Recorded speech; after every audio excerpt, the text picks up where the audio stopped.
All right, let's call this December 22 meeting of the Port and Environmental and Sustainability Committee for the Northwest San Pedro Neighborhood Council to order.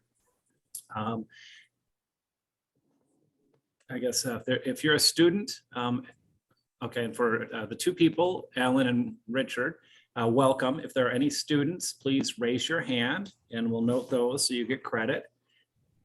And I'll ask again after I take roll. So let me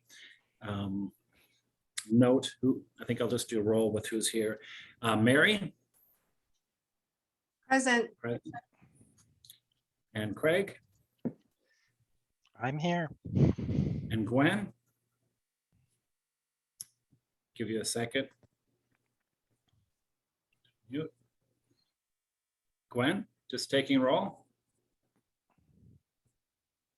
Okay, we'll pass. Jason?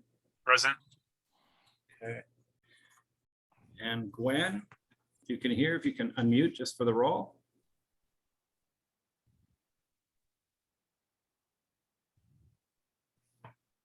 And I'll call Pat Nave. Don't have an excuse, so I'm absent. David Semperio also didn't get an email. Peter, I did get a note and he's intending to resign. Our president didn't read our memo last time, so he said he will make sure to put that in the agenda for our next meeting. So officially, I'll be removed from the committee. And then Gwen, I'll give you one more chance if you can hear for roll. Because you did contact me in advance, so I'll just note excused. Yeah. All right. Now we want to have general public comments on anything not on the agenda. Oh, Pat. Okay, I see Pat is here. Sorry, you jumped into the participant thing. Let me move you into the right spot so you can say here.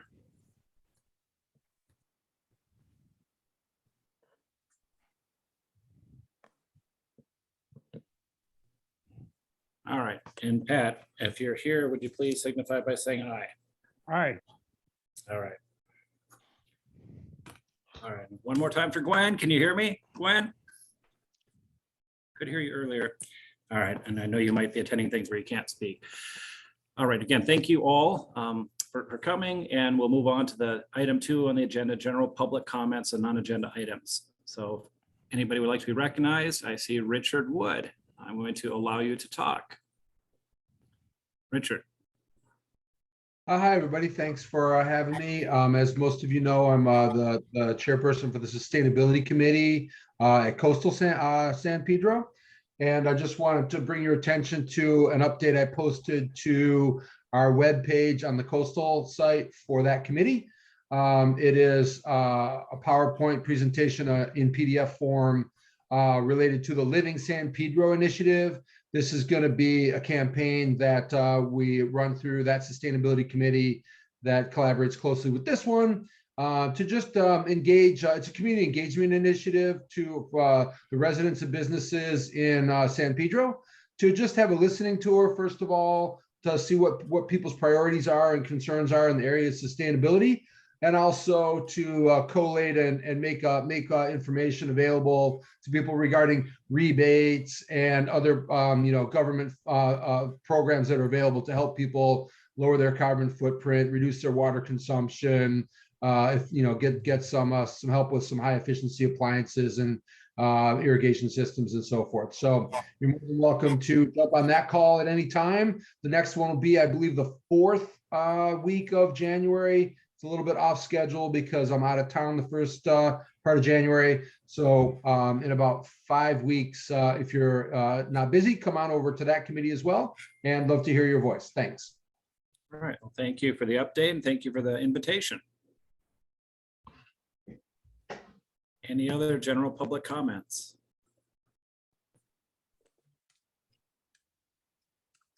And Alan, if you want to, if you raise your hand or make a note, I can recognize you in case you're not sure of the process. Any of the committee members? Oh, Alan does. Okay. Yeah. So thank you for raising your hand. You'll now see if you'll be able to speak.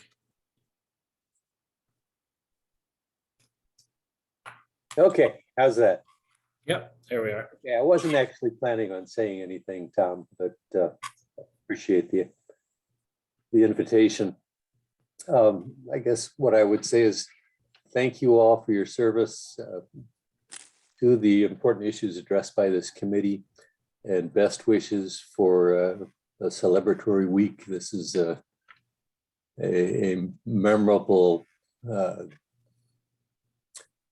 point in the annual cycle, solstice and so forth, that's recognized in so many cultures around the world in a celebratory way. So congratulations to all of you. If you celebrate Festivus or Saturnalia, this is your week.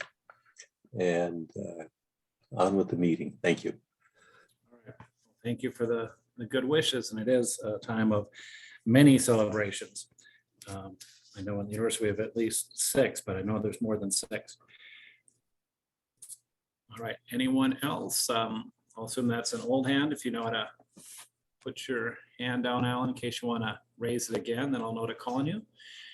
And there's no other students in attendance, so let's move on. In terms of action items from previous meeting, don't have any notes from folks there. So any comments or suggestions? And you know, I wanted to give a welcome to Mary and apologize that we had a typo on the website that I didn't know we were listed in 2 sites. So we apologize for that, making it hard for you to attend these meetings earlier, that you were you know, looking at a wrong day and a wrong time.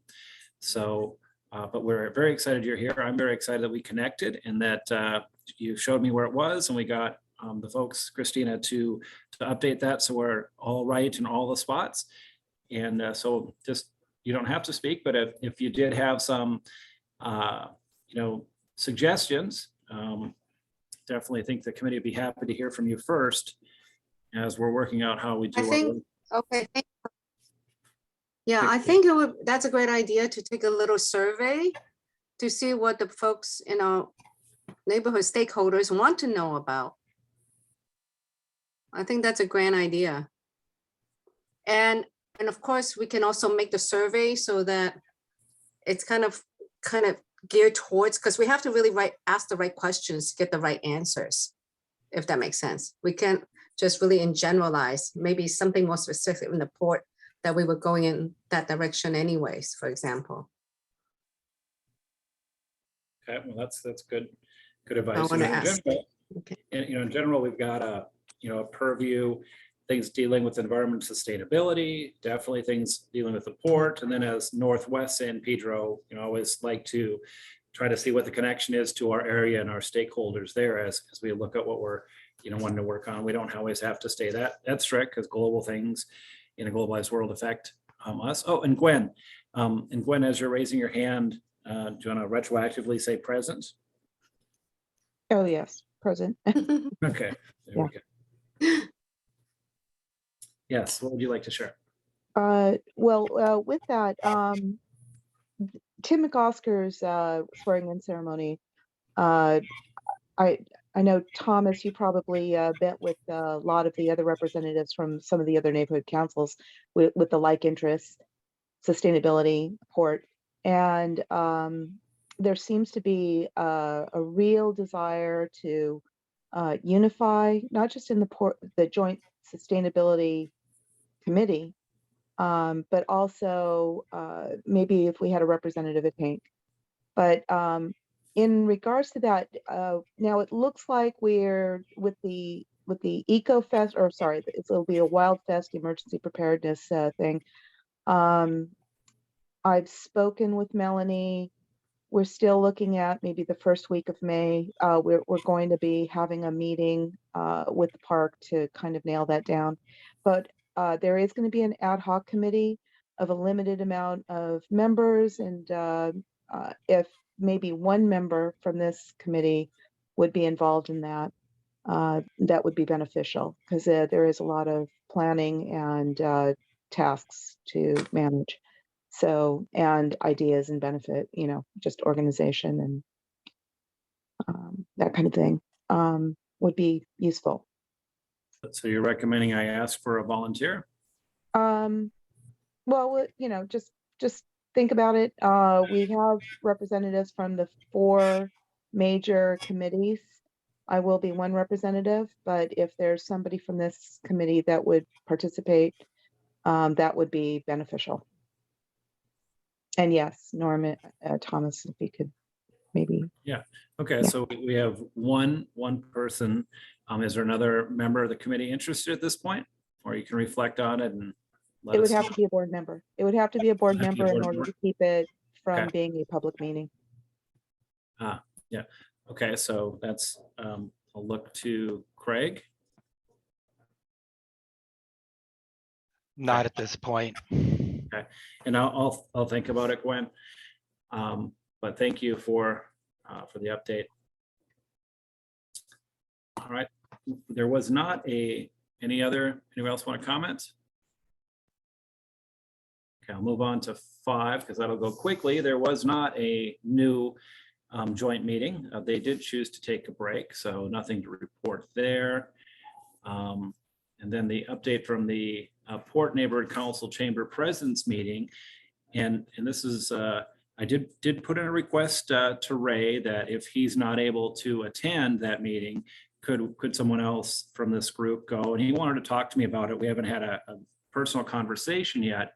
And then he did attend. There wasn't a need last month, but there will be a need in January. I have travel. I'll be escorting a student group in Bulgaria during that time. So I do not believe I'll be able to meet, or even though it's online, I don't think I would want to meet at whatever time in the morning it would be in Bulgaria to represent the group. So wanted to see if there's an interest. I didn't look up the date for January, but I can certainly do that. Is there an interest? And I'm suspecting there might be 1 or 2 people interested that I can ask our president,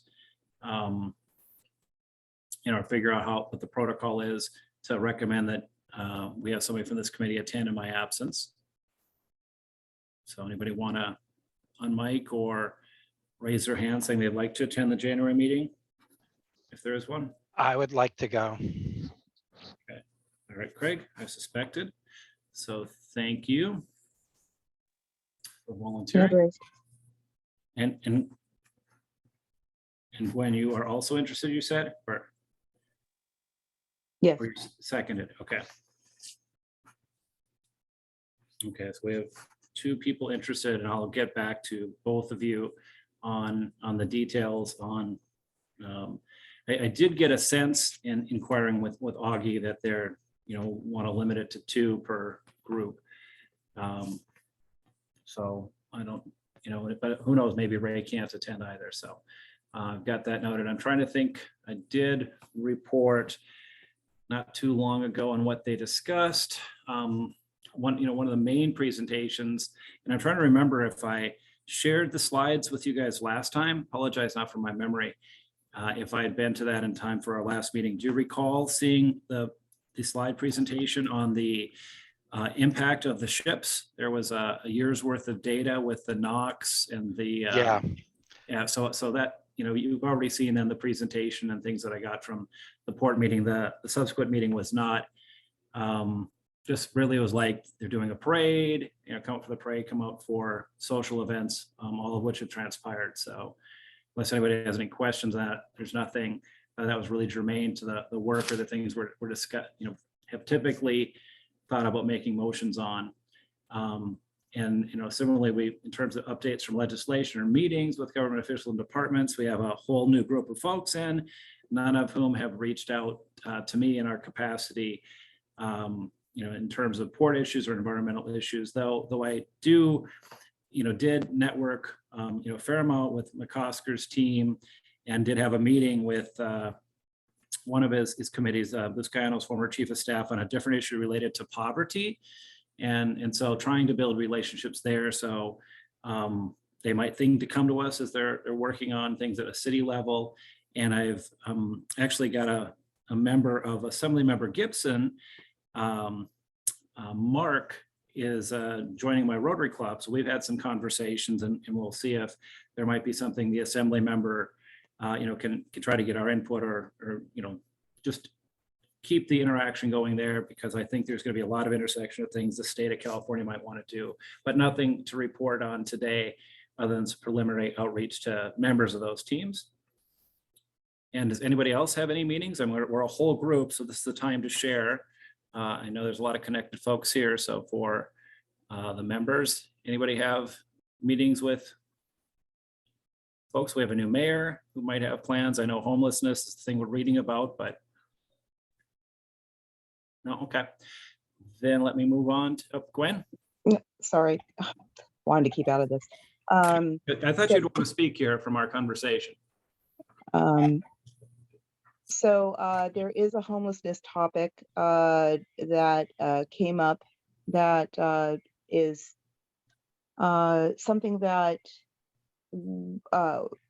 there was a couple of stakeholders that were interested in bringing to Tim McOsker, something that would benefit people who are currently in danger of losing their homes, in transition or homeless, and wanting to move forward with programs, and that's their pets. Right now, the animal shelter is in crisis mode. They are completely full up. A lot of it has to do with people giving up their pets. It's a very serious issue. So with that, I had a dialogue, and there's a program for the military. It's called Dogs on Deployment. There are volunteers who will foster an animal. So if a person wants to just give their animals to somebody who will care for them, and then it will be returned, and that animal will be returned to them once they've gotten settled, that's a program that is a possibility. Anyway, that sounds like something that as a city we could possibly start implementing. Anyway, there is great concern at also that CD15 does not have any of the services that are available above the 110, including there's food banks and things like that. The closest place is the South Central Animal Shelter. That's it. Most of the, everything from spaying and neutering is a little more catch as catch can. And the rest of the services, animal control is less likely to come down here. So there's a whole list of things that there should be more active attention on CD15 because this place is neglected. Wilmington has a very serious problem with animals not being spayed and neutered. There's an explosion, a population explosion of cats, things like that. So anyway, thought maybe we could incorporate some of that, and that should be on our radar. Thank you. And I noticed when I was correcting the website per what Mary's, astute eye, that this neighborhood council, not our committee, but our neighborhood council has had an animal advocate in the past. And so, and it looked like it was unfilled from the website. So that's something we could ask our president, ask the overall council, maybe the woman who spoke at our last meeting, stakeholders meeting, who said we should be doing more, might be a candidate to work and help on that. So thanks, Gwen. Pat. Yes, I guess I had a meeting with my wife. How about that? Okay. I just realized this is something that Gwen and Alan and Jason particularly interested in too. It has to do with Peck Park Canyon, and I haven't followed it a lot, but they're starting to meet. There's a group that are starting to meet with the director up there and try to come up with the priorities for repairing the canyon. And Diana just posted tonight an announcement for a walk in Peck Park Canyon on Wednesday, December 21st, which is, I guess that's Tomorrow. Tomorrow morning. Yeah, Is 9 it- in the morning, 9 in the morning, lower parking lot. Yeah, no, good to get the word out for folks. I think we mentioned that at the stakeholder meeting, but that's 9 a.m. tomorrow, December 21st. Parking lot, you said at Peck Park? Lower parking lot, yeah. Lower I noticed parking that Alan Franz has already liked Diana's posting, so I'm assuming Alan's gonna go. I'm gonna try to go. Well, Yeah. okay. That's definitely well within the geographic focus and area focus of our committee. So thank you for that announcement and for, Jason and Gwen as members of this committee for your work on that. Jason. On the topic of, I think this might fall under legislation. I don't know if everyone has seen that the California Public Utilities Committee has voted to cut solar net metering payback for new customers starting in April. So if you've thought about solar and you want to, they're going to cut it 75%, which is a huge cut. They're not phasing it in. They're making a very large cut to the compensation. So if you thought about putting solar on your home, you've got until April to get it done, or you will not be able to get full net metering compensation. So just. And that's something we might talk to our stakeholders if we wanted to write a letter, or, I know that's a pretty controversial and seem to be going a step in a different direction for a state that's so green. So I think that's germane for us to think about action for future meetings if it's the will of this group. But I also noted that and felt great disappointment. I'm glad my solar's installed, but it also makes you wonder, will you get the return you expected? When will they start affecting those that have already made that choice to try to get closer to zero? Alan. Thank you again, Tom. I wanted to also thank Pat for bringing up the Friends of Peck Park Canyon issue and the walk tomorrow morning. It should be a beautiful morning. I will not be able to attend because of a prior commitment, but Mary Forgione, who is leading that walk tomorrow, led one last month and plans to on the third Wednesday for the foreseeable future, and starting on the fourth Saturday in January and fourth Saturdays thereafter for at least a while, I'll be leading nature walks in the canyon, trying to stimulate interest in doing something to restore habitat in the area. That's it. Thank you. And on that, Alan, I don't know if you were connected. I know there was a request that came through Diana where I connected a new biology professor. The ones I knew all retired over the pandemic, but there was a new one who lives in San Pedro, and maybe she will get interested in that and could put some of the state resources there into their expertise, make those some student projects to learn from the canyon and help beautify it. So I don't know if you'd. Yeah, we did. Diane shared that, and Mary at the last meeting we had last week, and we're looking forward. Decided to put off trying to meet until after the holidays, but we look forward to meeting and seeing if there's any intersection between the content of her courses and the kinds of volunteer work we would like to see advanced in the canyon. So thank you for your endeavors to make that connection. Right. And then Gwen, I'm glad to see your hand up, because if it didn't go up, I was going to remind you, we had a discussion about some really good news, the city of LA and oil drilling, but maybe that's not why your hand is up. But if not, it's to jar your memory that you might have wanted to speak here. Yes, well, actually, I was trying to find the ordinance number, but as a matter of fact, but to piggyback on Alan's comment, the other thing that these walks have been doing is trying to find specific sites to begin to change the flora of certain areas. If there's a lot of mustard that's growing on a particular hillside top, to start clearing that off and reseed with other plants. There is that opportunity now. Plant seed should be scattered at a time like this, but generally it's best to let the rain come a few times, pull up a lot of the weeds, the undesired plants that are growing, and get rid of the seed bank, and then seed right at the spring where the rains are really going. It takes work, but there have been a couple of places that the group, the hiking group, and the the Friends of group would like to start with, just on a general level. Maybe if a 501c3 can get involved, that would bring opportunity for grants and things like that for this program. And then the ordinance itself, I was hoping that we could do a letter just to thank you for the city of Los Angeles for going one step further, and that is to decommission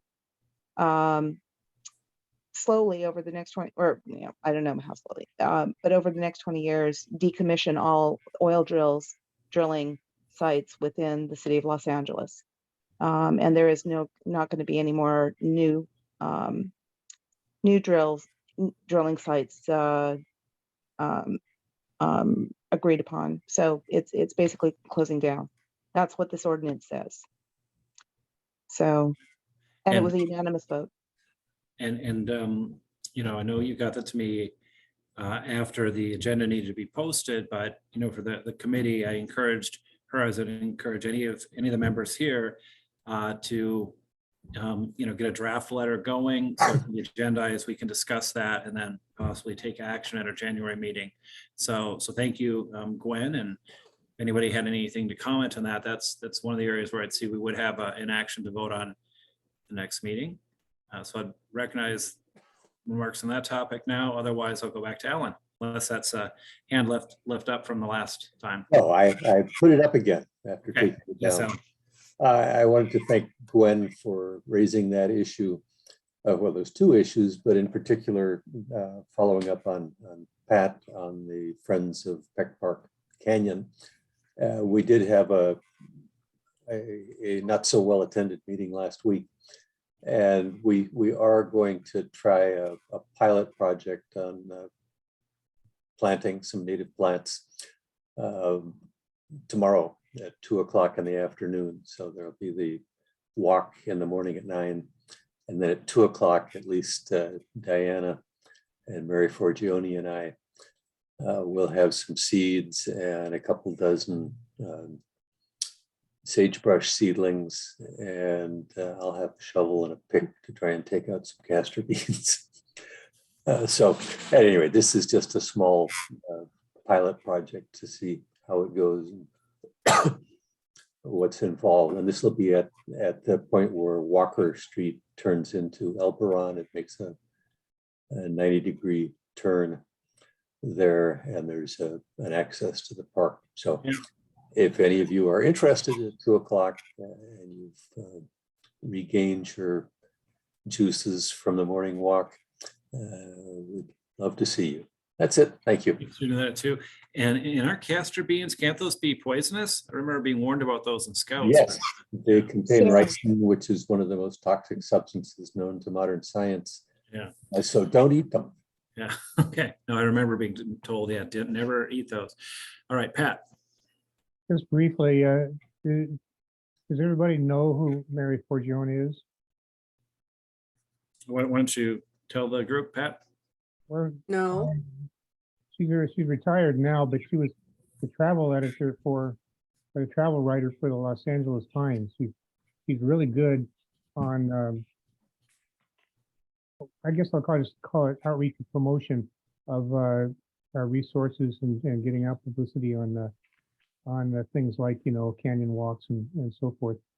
Keep in the back of our mind that maybe she could help the council with some of that. Good to know for promotion. All right, anything else? 7 updates on legislation. All right, let's move on. And if you have anything to say, Gwen, on the update for the Spring Emergency Prep Wildfest, you've already spoken to it. I know that's in conjunction with Melanie and Public Safety. And I don't know if you got outreach to officially like co-sponsor all that works. And you were looking at dates now, I think the first or second week of May was the last update I heard.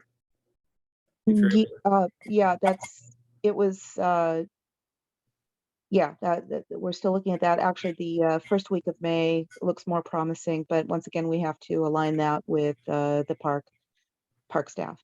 And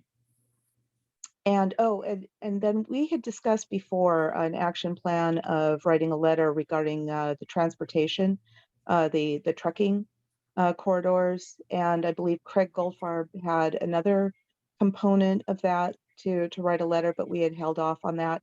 I had discussed that with several representatives. I hope in the new year when we get when we unify with Wilmington and Harbor City and those other representatives, we can come up with a really good plan. Okay, so it's still working on And- that, trying to get possibly a joint letter with input from stakeholders from those regions. Okay, well, thank you. And did anybody have any other ideas for participants or vendors? Thank you, Mary. You had one, earlier, so I want to make sure Gwen, that you heard NAMI. Yeah, National. thank you. Oh, no, we talked about it. Yes. So we got that in there, and just make it easier to record if we're listening to this. Alan. Thank you. I keep butting in. Just a connection on the subject of legislative development.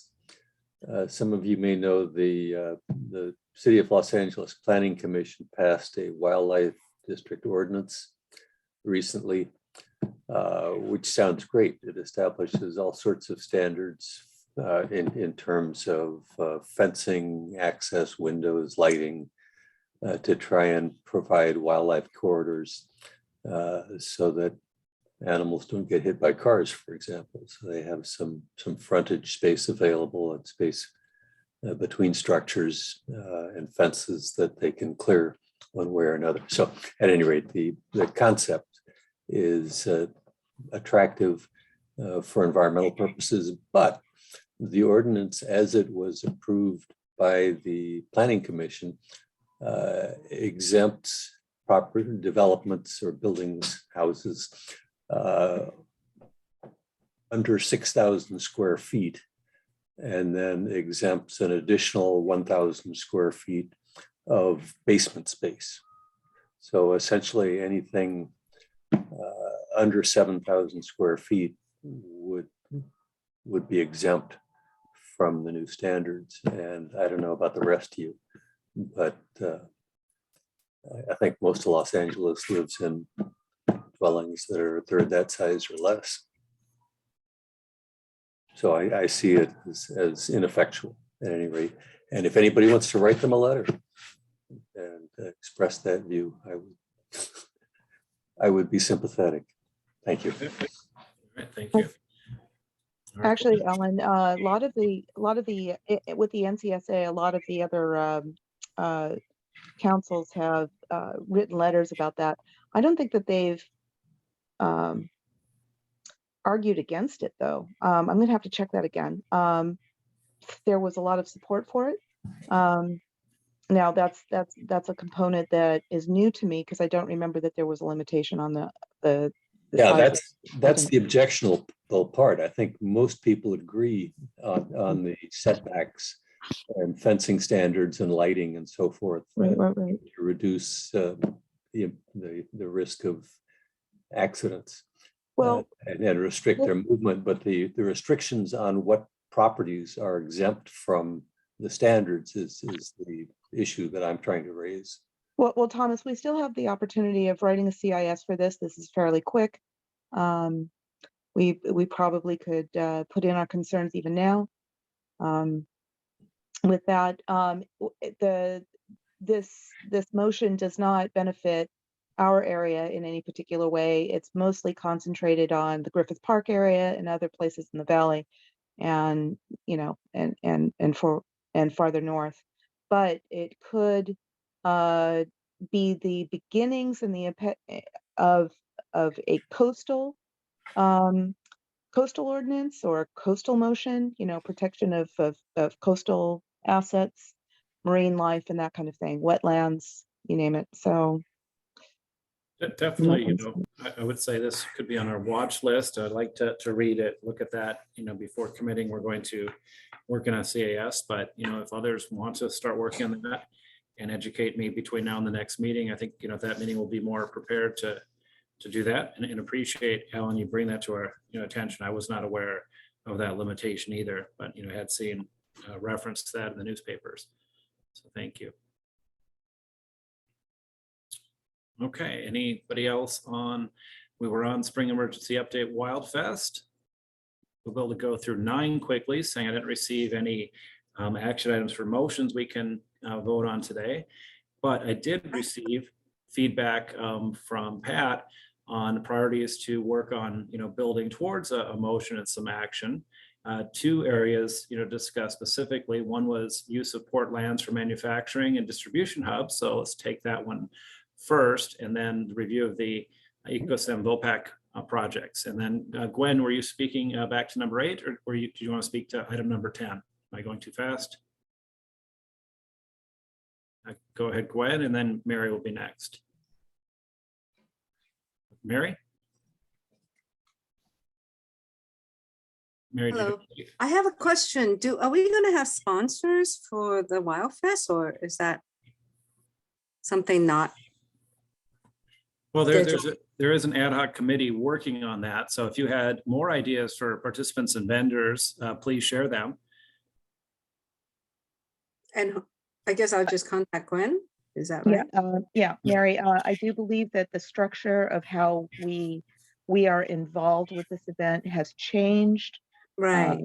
So our relationship with the original EcoFest and WildFest are different because of city clerk stuff and everything. So we're going to have to discuss that in the ad hoc committee, but that's nothing. That's as to how we can approach this. Yeah.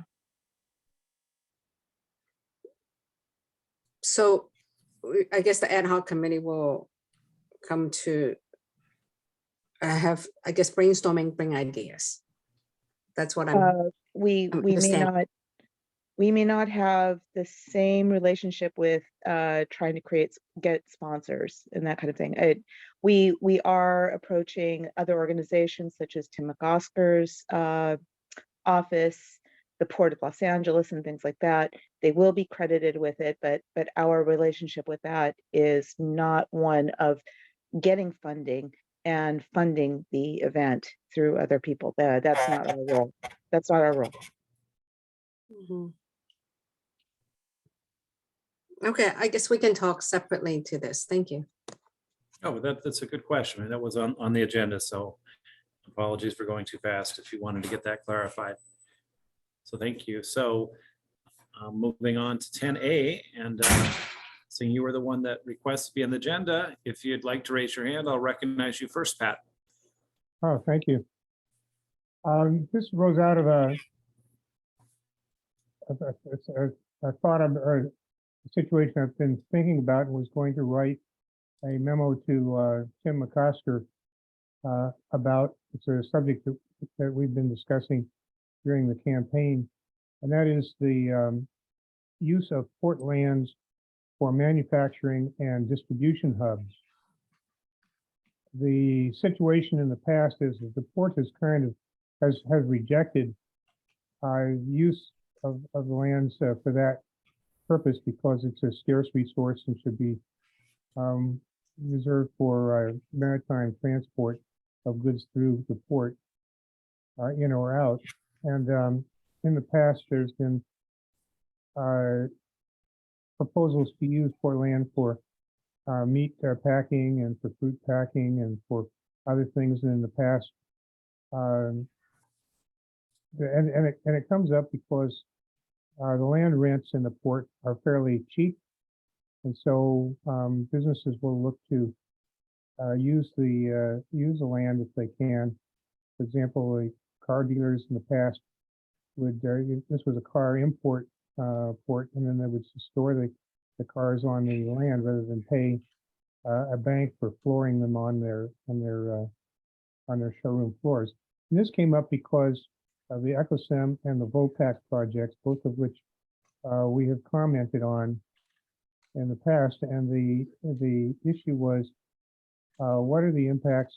There's economic impacts as well as environmental impacts of using the port land for milling the imported slag and then distributing it from the port. And you may recall, I think we totaled up 110,000 truck trips a year from Vopak, EchoSim, and then a container storage facility on North Gibson Boulevard, rather than moving the product out of the port to a manufacturing facility elsewhere.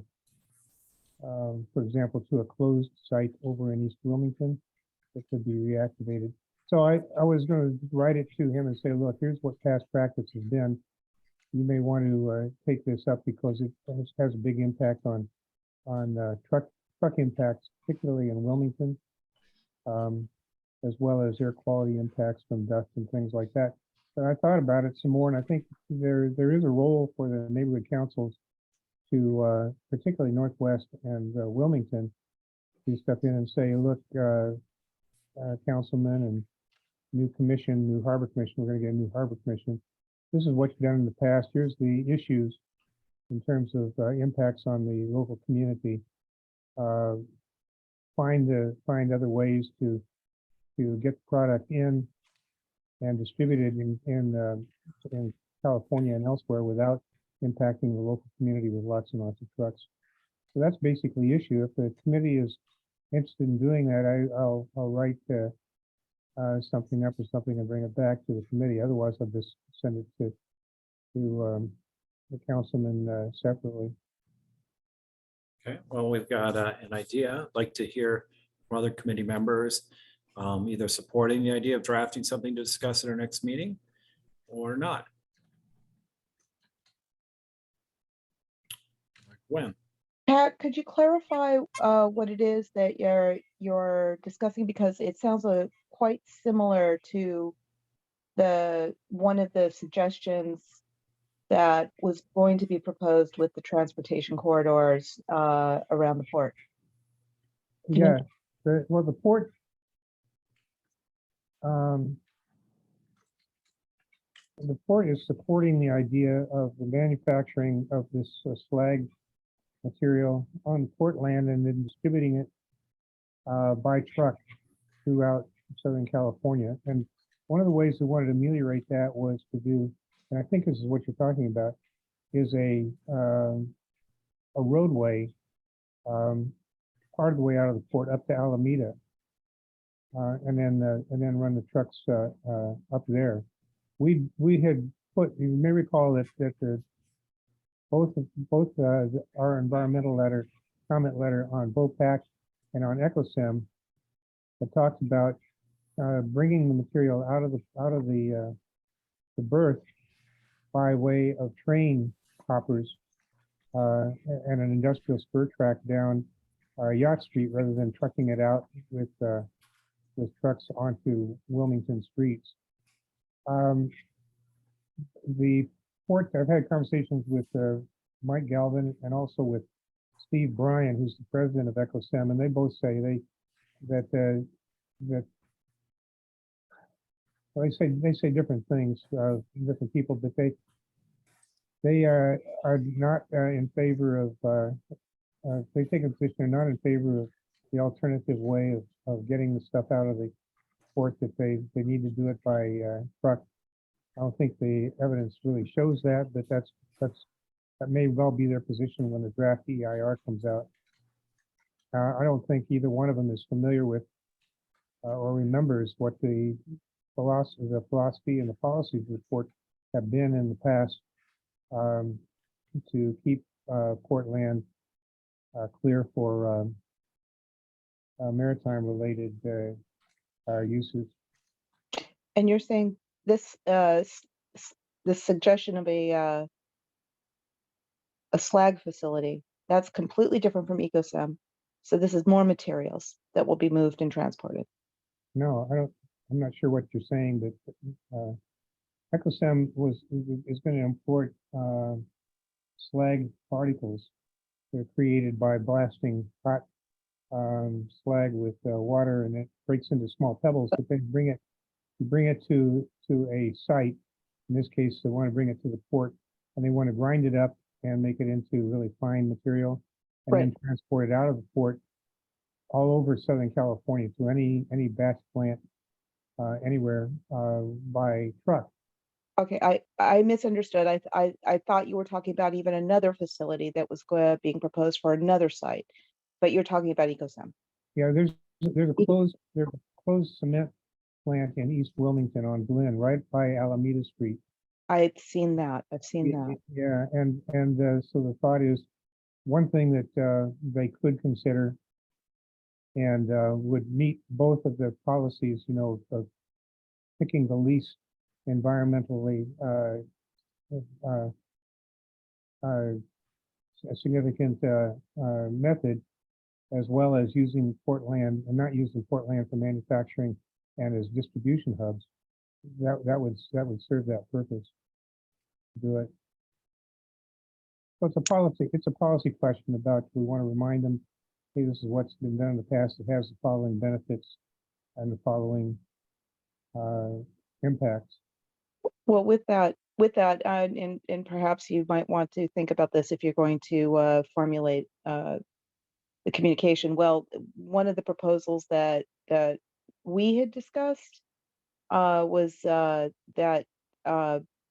the port really should be responsible for creating a facility for truckers where they can wash their trucks, a full rest stop. I mean, these are all along all the transportation corridors all through California. You can see very large trucking sites where they can hold and stay there and move through and around. And it's on a very well laid out bit of roadway that helps work with flow, you know, the flow of traffic, the flow of trucks, and that needs to be figured out. It absolutely, just as they had reformulated the ramps and everything around Harry Bridges, this should be done all the way around the port. Absolutely. And that I've heard that now discussed at LA Harbor and Harbor Gateway and Wilmington members.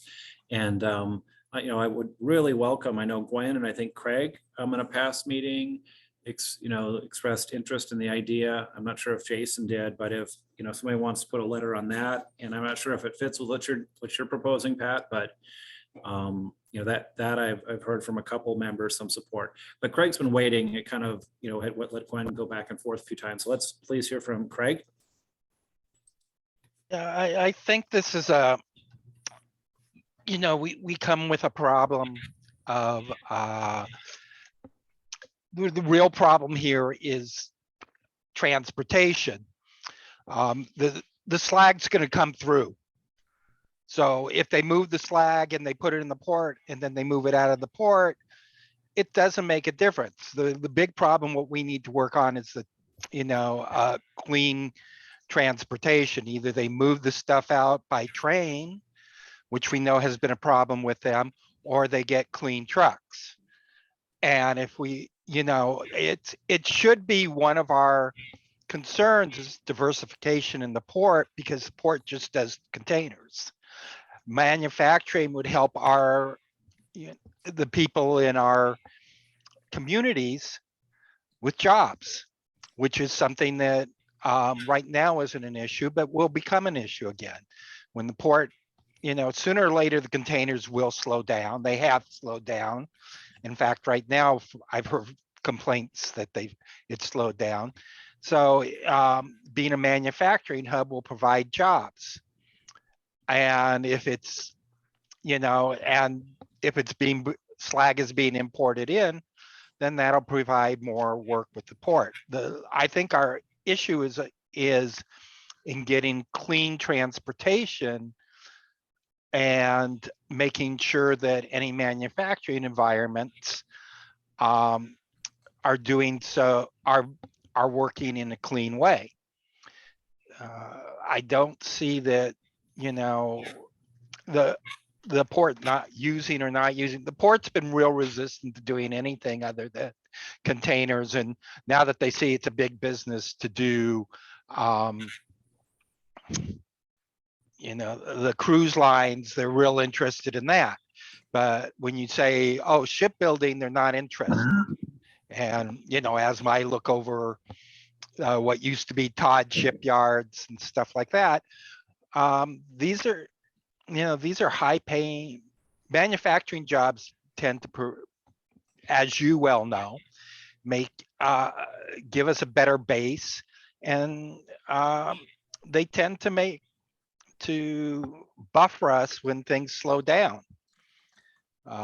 We've got to commit, we've found out how bad it could be when you're depending on things being imported, and how much it affects business.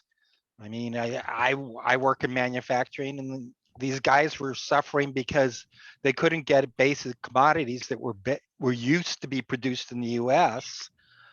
And they're still suffering because of it. So my thing is maybe we're not looking at it the right way, or if we do, we have to come up with a plan of action that facilitates increasing manufacturing and transportation in a viable way. Well, yeah, I want to say, I think that's a really good point, Craig. I was at the Future Forum put on by Dominguez Hills and the LA County Chamber at the Port of LA. It's my first visit there. We got to go into their site and listen to their director and other experts, when they were lamenting the fact that Long Beach and LA for the first time in decades are not the busiest port, right? New York, Newark has beat us. And so they are worried the numbers are down. They were saying, well, they're having problems there now too. It's a 3-month lead time, so maybe we'll come back, but maybe not to the same degree. There definitely is an interest because of the supply chain kinks of looking at other ports, looking at other options. But the other thing I think is good to key on in the last few years, the Biden administration with the current new members in our state and our area is manufacturing, right? I'm really excited to see this trend in manufacturing, and it diversifies the job structure. It's good for the stakeholders. But what our committee then could encourage the port to do, so that could be another letter or another aspect to encourage it, looking at the externalities, looking at the environmental, looking at the impact on the roads and the community. We're for it, but not at, we want to make sure that it's done respectful for, to Northwest San Pedro, because there are pros and cons and everything. So I wasn't hearing a no to Pat's idea, but I did like that direction. I want to get some thought on how we might, speak in an encouraging way, or at least in a way to ask the port and the harbor to, take a look at just all the opportunities that exist. All right, Gwen, and then Jason. Well, I'm glad that you mentioned the current climate in Washington regarding the encouragement of manufacturing. If we bring that, if we present it in that way, that and being supportive of it, I think that's got a really great opportunity. But I really do believe that all of this, all of the components, moving the materials in and out, the actual corridors, the separation between residential and everything that's being planned for the port is really important. Getting really excellent engineers involved with the workflow and the movement of these goods, and looking towards the next 100 years for the port. But so anyway, I think that's a good idea, and there's plenty of meat behind this, good solid legislation. And with strong, we'll go along with it. With strong community support and engaging with this is where we want to go to Nanette and Ted Lieu, our Congress people and senators to the extent, though I think that's a harder group. I have no contacts in there, because they were lamenting, they show statistics on, which port do you think gets the most federal money and has for the last decade? Anybody guess which city it is? It's Miami, right, in Florida. And is it the largest port, or is it strategically important? No. But and then they show the East Coast, how almost all the money's gone there. So yes, Biden came and gave some money, but when they looked over the past 20 years, given the importance of this port and the small amount of federal dollars and investment. So I think our needs, the port will say the costs are really great, But, this would be a time to really champion California, has been left behind, as sometimes Northwest San Pedro is often left behind. So I don't know, I see maybe a convergence of some interest, and I don't see us rectifying the, decades or even the imbalance in a year, but it could be an argument to help our congressional caucus, try to, Republican and Democrat, to bring back some more money to California and our ports, whether it just be our port or the San Francisco, Oakland area too. Jason, you've been waiting patiently. Yeah, so I did have a question for Pat around why the port seems to be hesitant to use underutilized rail arteries to move this slag. You said they were anti using rail and sort of pro truck, and what was the nature of that? It would be speculation on my part. I do think it has to do with inertia, and also the port tends to really focus on the harbor district, which is a geographic area under the law, and if you're not in the harbor district, which is lands and waters that are either tide lands or lands acquired by tideland funds. Excuse me. So the tideland boundary is like bridges, boulevards, and so if you get anything kind of north of that, and certainly if Sepulveda or Pacific Coast Highway, they're really not interested much in it.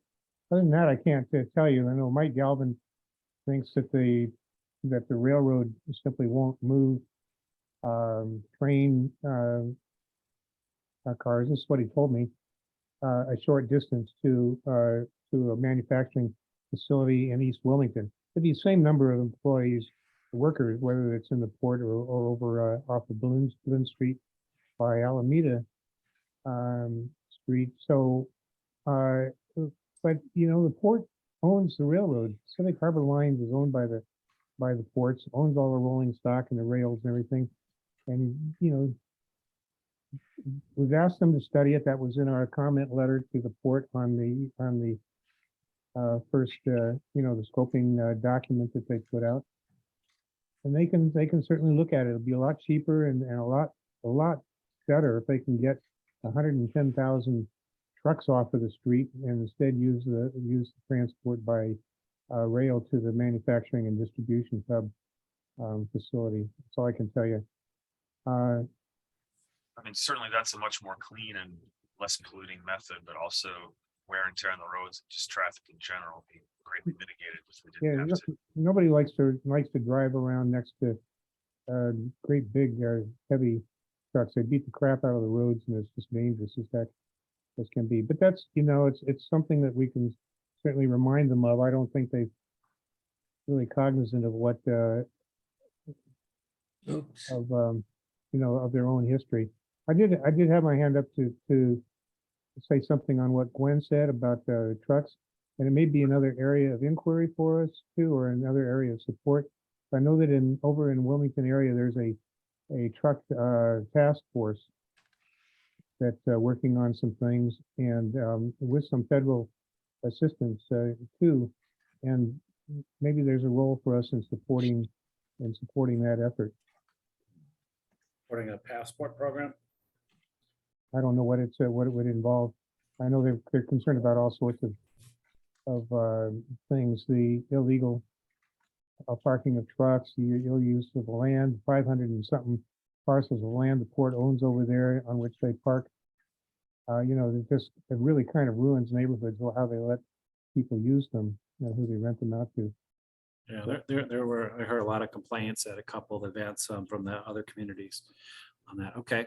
Also, I wanted to share with the group, I did request that Chris Cannon speak to us this month, and Augie then was told Augie has to schedule all that, whatever, and it wasn't a good time. So there's a standing invitation out to him, and then assuming I don't get to represent us and it's Craig or Gwen, I think I'm gonna do a written invitation to Mike Galvin as well. So we can just ask Mike Galvin the question, see if he might be available for the January meeting too, to speak to us. And we might have some more of these ideas, formed out at that point. Craig, you've been waiting patiently. I had more comments, and I just briefly wanted to interject on the reason why they want trucking over trains is flexibility. It's much easier to bring a truck in, especially on local, than it is to try and get it. And most of the manufacturing downtown, the rail spurs, have been taken out. I'm, even the rail spurs that went down in the local area, a lot of them have been taken out. So it's more, rail is more towards putting it out of town. So for local stuff, which we still do a lot of local manufacturing and distributing, that's why they prefer trucks. We can push them to develop more for local with trains, but we have to look at it as, it's much easier and flexible to, hey, let's put it on this truck. We bring a bunch of trucks in, bam. A train takes much more logistics. That's helpful. Thank you. And okay, Jason, you got another Well, item? just, kind of on that same topic, they've been doing it that way because someone else has been paying for the infrastructure for the roads and they haven't had to manage it. So it's sort of some of the headache they don't have to deal with, right? Now we've got much more traffic than we did when all these spurs were taken out, let's say decades ago, or paved over, and that's become more of an issue. So a separate right of way is, the whole thing could be re-examined, but you do have to look at a larger picture. That's understood. Different methods of moving bulk goods locally as opposed to just getting it out of town. There could be mini distribution spots along a route that goes to downtown to manufacturing areas. They still have lots of track. They still have the Harbor subdivision. There's still right of ways. The other comment I was going to say, I do applaud the concept of bringing in more local manufacturing. I would like to try to get that to be maritime related because of the unique proximity to the port and the ability to move the goods in and out, and limited waterfront and ports we do have in California in general. I think a longer term trend is we are going to be making more things in the United States as opposed to importing.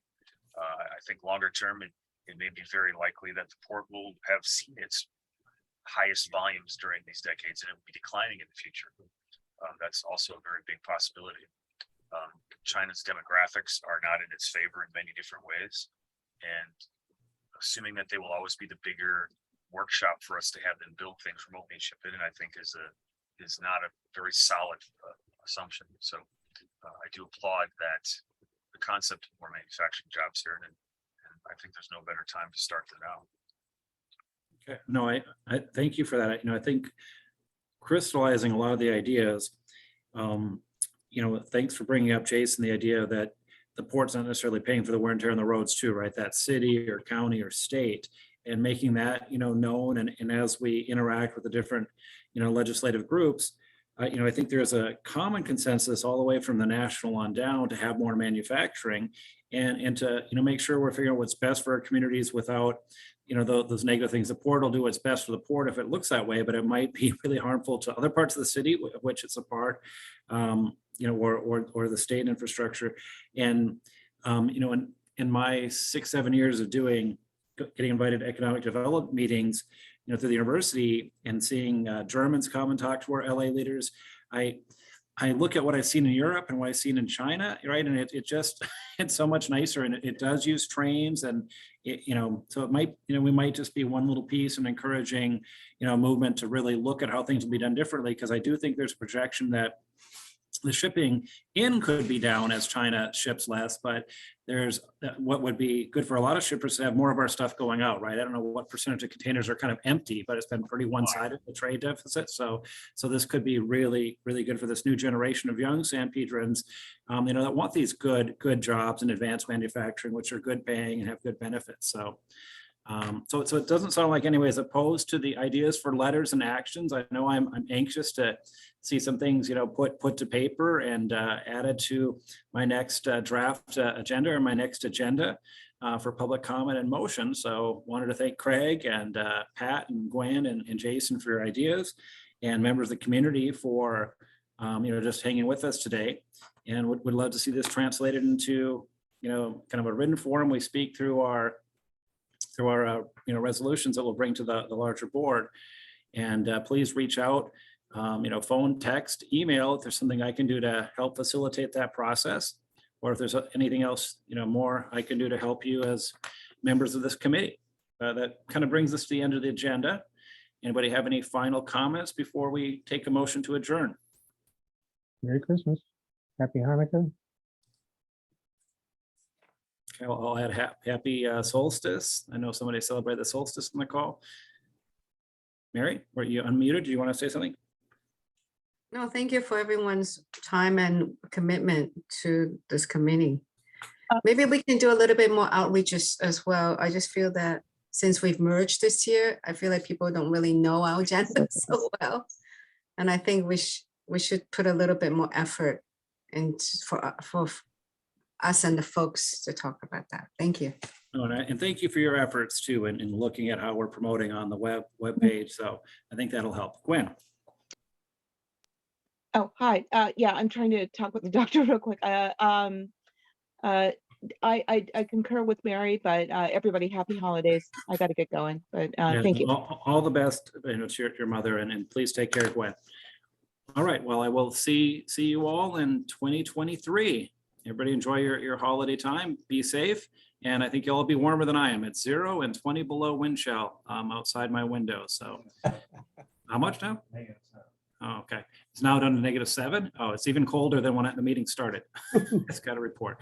All right. Take care, everyone. Happy I'll take care. Have a